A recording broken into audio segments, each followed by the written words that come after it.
Hi everyone, welcome to my presentation. I'm going to talk about the key themes that I related to the most throughout this course and in relation to my professional development. So let's jump right into it.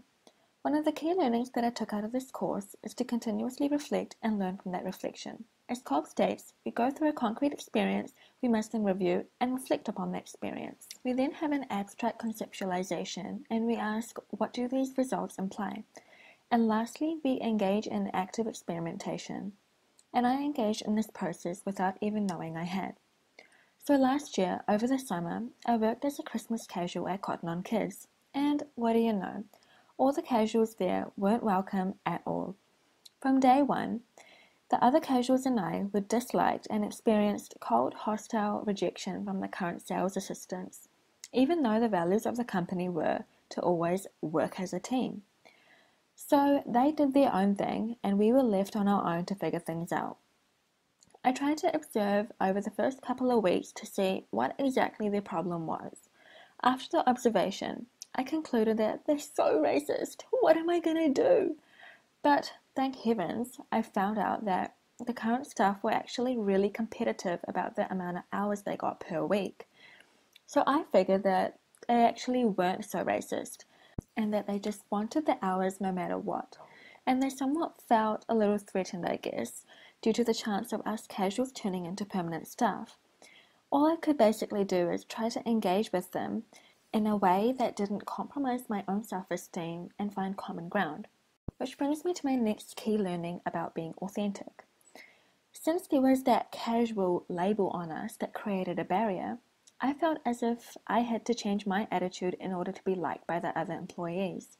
To add to that, I really felt fake calling from across the store, "Hi there, welcome to Cotton On Kids, how can I help?" just because it wasn't me, and it was overly enthusiastic. This quote sums up the situation. We tend to latch on to authenticity as an excuse for sticking to what's comfortable. And now that I reflect back from what I have learned, I should have developed a personal style that felt right to me, and since being authentic doesn't mean that you can be held up to the light and people can see right through you. It's just about finding the right mix of distance and closeness in an unfamiliar situation. I also feel as if I've become more emotionally intelligent than I was before. This is because I'm better able to recognize how my feelings affect myself and other people and also the task I'm doing. I observe much more now to see the sort of behavior or attitude that I can expect from other people. I've also become more empathetic in the sense that I thoughtfully consider other people's feelings and try to understand their viewpoints and where they're coming from by putting myself in their shoes and viewing the situation from their perspective. I am now going to have a change of topic and look at networking, because unless I network, I'm not going to get the HR consultant job I want. So large networks require more time and energy for maintenance of high quality ties. With too many contacts to handle, people struggle to manage the flow of information and maintain high quality, meaningful relationships with others in their network. What I learned was that a bigger network does not necessarily mean that you have a network of quality. This relates very much to Facebook. You may have 200, 300, even 800 friends, but you only have a handful of people you maintain meaningful and quality relationships with.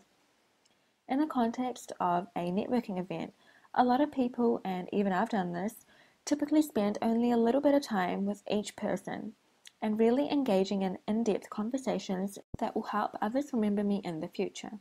And research shows that spending time with 5 people is a more productive use of our time than having hurried conversations with like 40 people. So for my networking events this year, I've been having in-depth conversations with around 5 to 7 people so I can get valuable information and that I'm speaking to them long enough for them to remember me. So this brings me to the end of my presentation, and I hope you guys enjoyed it. Thank you. Created using Powtoon.